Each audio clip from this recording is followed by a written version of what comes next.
어느 날 예나와 예한이가요, 소리를 꽉 지르면서 저에게 달려오더니 징그럽게 생긴 벌레를 발견했다고 아주 둘 다 펄쩍펄쩍 뛰면서 난리를 치더라고요. 그래서 제가 너무나 깜짝 놀라서 파리채를 들고 그 벌레가 있는 곳으로 갔더니 지네처럼 생긴 돈벌레를 발견하거든요. 아이들이 기겁을 한 겁니다. 애들도 처음으로 본 벌레라고 생각이 들더라고요.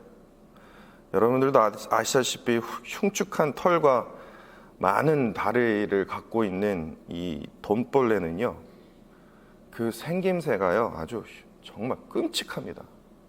이거 구글에 한번 찾아보세요. 아주 기절합니다.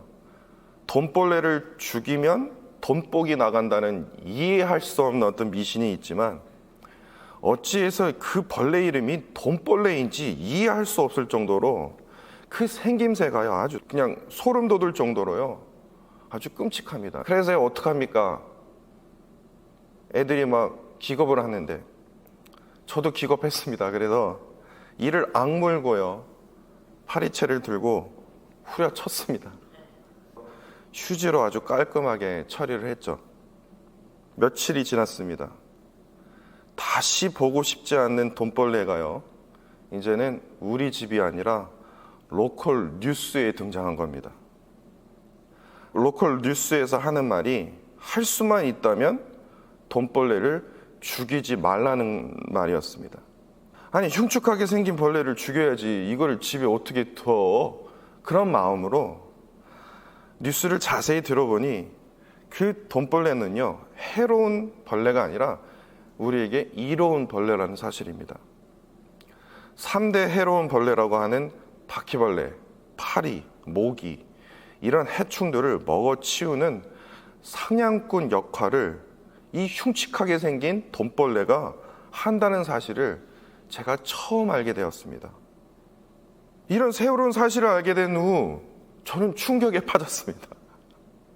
그러면서 자연스럽게요, 며칠 전에 제가 파리채로 후려친 그 돈벌레에게 얼마나 미안하던지, 난생 처음으로 벌레에게 미안한 마음을 그때 느꼈습니다. 그런데요, 오늘 본문을 묵상하면서 제가 죽인 돈벌레가 생각이 났습니다. 다시 말해서 예레미야는요, 그 당시 유다 백성들에게 돈벌레와 같은 존재가 아닐까라는 생각이 들었습니다. 오늘 본문 18절에서 23절까지 내용을 보시면요, 아나돗 지역의 사람들이 예레미야 선지자를 죽일 음모를 꾸미고 있다는 사실을 예레미야는 알게 됩니다. 그런데 이것이 뭐 그럴 수도 있지 그렇게 생각할 수 있는데, 이게 엄청나게 예레미야에게는 충격적인 사실입니다. 왜냐하면 예레미야 1장 1절에 보시면요, 자신을 소개할 때 자신을 이렇게 말합니다. 아나돗의 제사장들 중 hil기야의 아들 예레미야입니다 라고 자신을 소개했어요. 그럼 그 말은 무슨 뜻입니까? 지금 아나돗 사람은요, 예레미야의 고향 사람들입니다. 예레미야는요, 그의 고향 사람들까지 그를 죽이려고 은밀을 꾸미고 있다는 그런 충격적인 사실을 알게 된 거예요.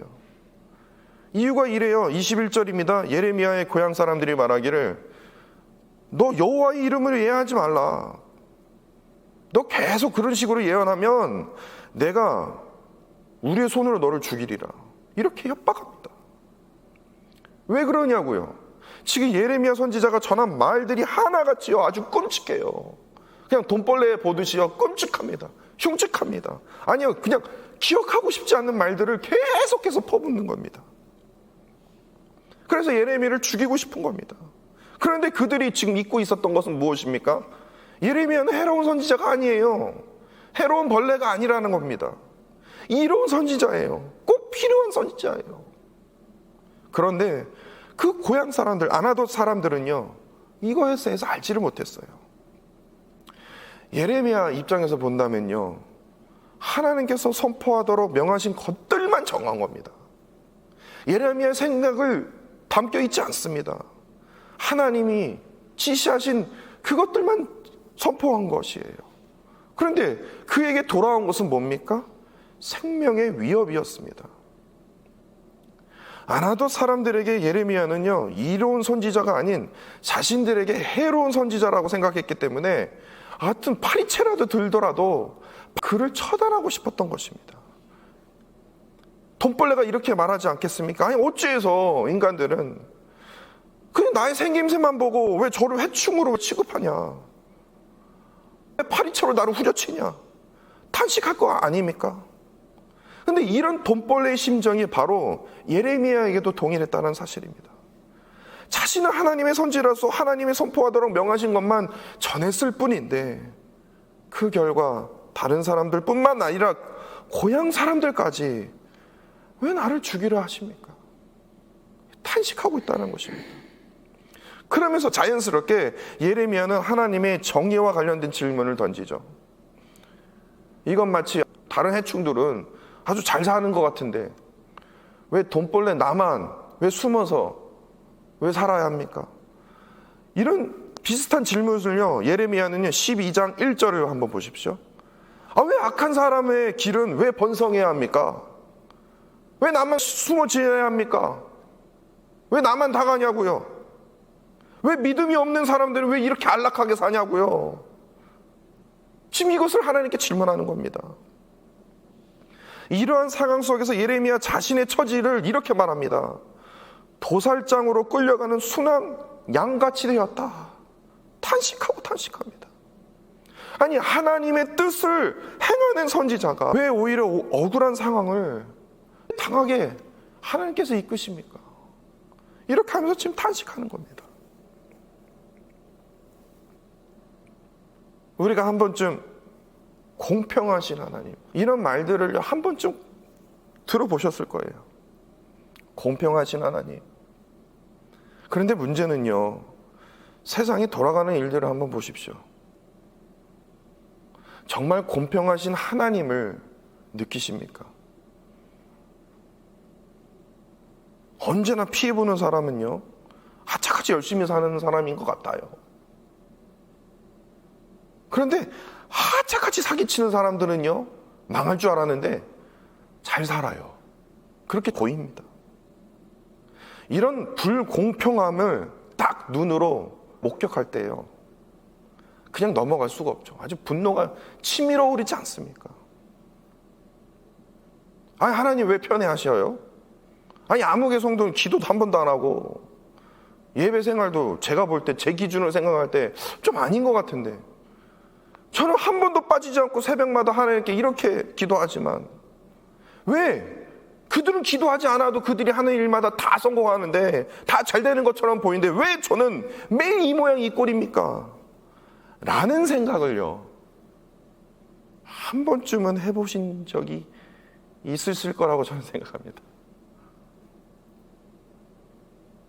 이러한 질문을 제가 받았을 때 저는 단지 그럼에도 불구하고도 하나님은 공평하신 분입니다 라는 말로만요, 예레미야의 이런 심정과 같은 분들에게 납득할 만한 대답이 될 수 있을까? 목사로서 솔직히 고민되기도 하였습니다. 그러나 어떤 상황이 처했든지요, 하나님은요 분명히 공평하신 분이십니다. 그런데 문제가 있습니다. 우리의 기준으로 하나님의 공평을 이해할 수 없다라는 사실입니다. 그렇기 때문에 우리는요, 편애라는 단어로 공평하신 하나님을 오해하고 있다는 사실입니다. 우리가 반드시 기억해야 할 것이요, 공평하신 하나님은요 편애의 차이가 아니라 은혜의 때임을 우리는 기억해야 합니다. 은혜의 때입니다. 우리 하나님은요 편애하시면서 차이를 두시는 것이 아니라 우리의 삶을 하나하나 살펴보시고 다듬어 주시고 이끌어 주셔서 우리가 가장 합당할 때에 반드시 하나님의 은혜를 베풀어 주신다는 사실을 기억하십시오. 하나님이요 일찍이 예레미야를 통해서 남유다 백성들에게 각성과 깨우침을 주셨죠. 북이스라엘이 주전 722년에 무너지고 나서 마지막 예레미야 선지자까지 95년의 시간이 있었는데 끊임없이 알람을 울리지 않으셨습니까? 그런데 그 울림이요 그냥 대충 울리신 게 아니에요. 그 알람을요 자세히 살펴보면요 하나같이 남유다 백성들이 처한 상황과 그뿐만 아니라 남유다와 그에 관련된 다른 나라에 미칠 영향까지요 계산하고 계산해서 가장 적감할 때에, 아주 필요할 때에 하나님께서 선지자들을 보내주셨어요. 그 시간이 기가 막힙니다. 은혜의 때를 알려주셨어요. 때로는요 그 은혜를 나타내 보이시기 위해서 기다리셨어요. 그럼에도 불구하고도 남유다 백성들뿐만 아니라 남유다 왕들은요 계속해서 하나님의 은혜를 알지 못했습니다. 아니요, 은혜의 때를 완전히 놓쳐버렸어요. 그래서 결국에 멸망하지 않습니까? 우리 하나님은요 어떤 일들은 더 자랑하시고 어떤 일들은 내버려 두시는 분이 아니세요. 우리 모두 각자가 처한 상황을 살펴보시고 그리고 다듬어 주세요. 그리고 우리가 바른 길로 가기 위해서 가장 합당할 때에 하나님께서 그분의 은혜를 베풀어 주신다는 그 사실을 우리는 반드시 기억해야 합니다. 여러분들 한번 생각해 보십시오. 만약에 저의 고향 사람들이 나를 죽이려 한다면요 저는 그곳에 가지도 않습니다. 저는 저를 배신한 사람 보고 싶지도 않아요.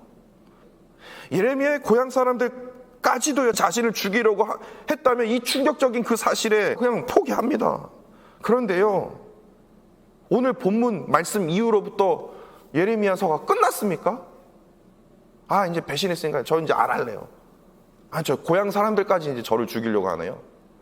다른 사람들은 이해할 수 있어도 고향 사람들까지 저 죽이니까 저는 이제 안 할게요. 끝났습니까? 아니에요. 예레미야서는 계속해서 가고 있지 않습니까?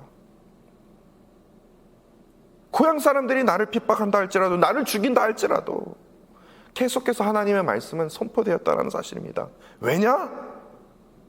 하나님의 은혜를 알기 때문에, 하나님의 은혜를 기억한 선지자였기 때문에 그렇습니다. 자신이 처한 상황에 말도 안 돼요. 자신이 처한 상황에 정말 불공평합니다. 아니 진짜 돈벌레 같아요.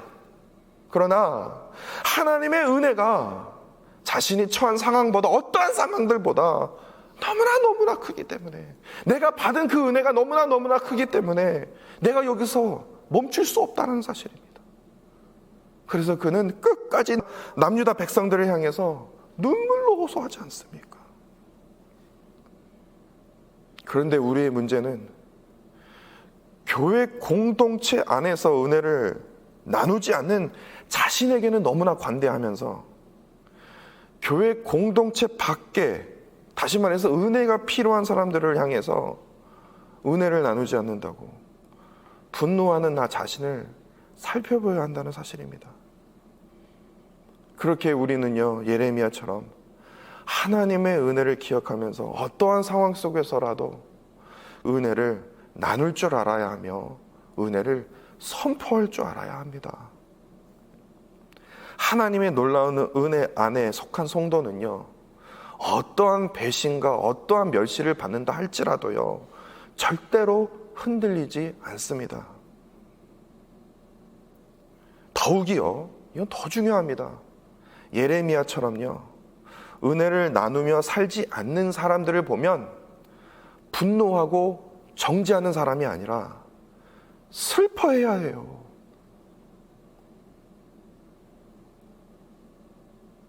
슬퍼해야 합니다. 이게 오늘 본문의 포인트입니다. 왜 분노하십니까? 슬퍼해야죠. 왜 손가락질 하냐고요? 언젠가 반드시 그들은요 그들의 죄악을 통해서 엄한 심판을 받게 될 자들임을 우리는 알고 있지 않습니까? 그런데도 우리도 똑같이 손가락질 한다고요? 이건 말도 안 되지 않습니까? 그들을 불쌍히 여겨야죠. 중보해야죠. 그들을 위해서 불쌍히 여기는 마음으로 기도해야죠. 혹시 여러분들 가운데 하나님으로부터 불공평함을 느끼셨습니까? 조금 그런 생각이 조금 가지고 계십니까? 이것이 바로 은혜임을 기억하십시오. 우리가 이미 받은 은혜보다 더 많은 은혜를 베풀어야 할 때임을 반드시 기억하십시오. 하나님의 은혜는 반드시 찾아옵니다. 지금 이 상황의 때가 아니기 때문에 하나님이 기다리시는 거예요. 예레미야처럼요, 눈물로 호소하며 하나님의 은혜를 나누어야 합니다. 하나님을 향한 소망과 믿음으로 현재의 아픔과 두려움을 반드시 능히 이겨내시는 하나님의 귀한 성도 여러분들이 되시기를 간절히 원합니다.